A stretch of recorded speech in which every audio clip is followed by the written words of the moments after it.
So in this video, I want to talk about unconscious motivations.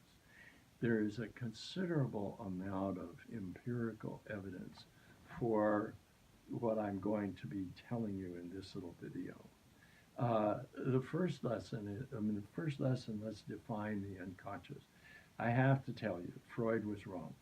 Freud said that the unconscious is where our forbidden or unacceptable thoughts, beliefs, and emotions are stored.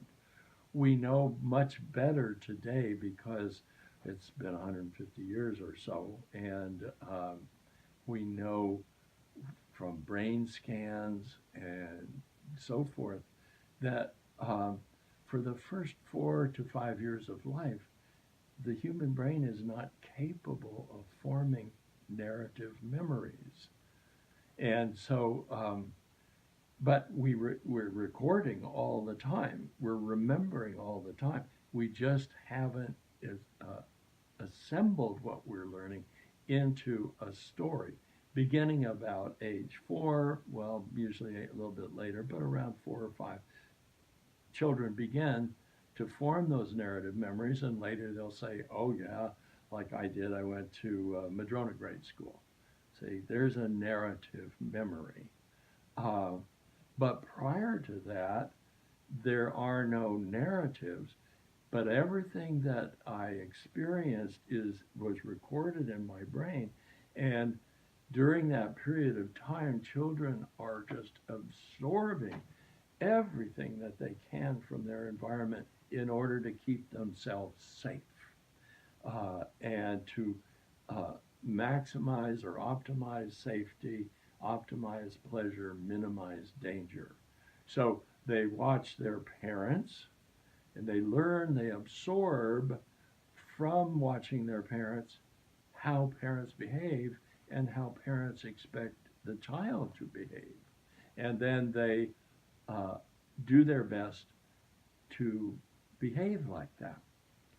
Uh, and so if the parent, so and all of this material is in the brain, but the brain isn't aware of a ongoing narrative, and that's why it's called the unconscious. It affects our perceptions, it affects our thoughts, it affects our emotional responding, it affects the sensations that we have, it affects our behavior. There are two pathways in the brain that that transmit these unconscious messages, and they're extremely fast. Evolution saw to it that we would be best able to remember what was unsafe or unpleasant so that we don't do it again. Uh, there's only one pathway, which goes up to the frontal cortex, that allows us to evaluate the outcome, and that pathway is extremely slow. So for my eating disordered or drug addicted clients, they they have a knowing that using drugs or overeating is bad, but when they're in a situation where there's uh, junk food or extra food, or they feel lonely, abandoned, things from childhood, before they can remember that they're supposed to be in a food program or a recovery program, they're already using the drug or making the call to the dealer or eating extra food.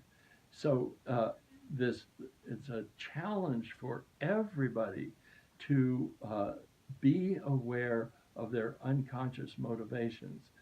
There's a form of therapy called coherence therapy that is very good at, at helping clients to recognize and raise to awareness uh, their unconscious motivations. And I use this, it's way too complex to do on this little video, but I just want to transmit the idea that clients can become aware. This is the challenge of the last third of therapy with me, is they can become aware of their unconscious motivations.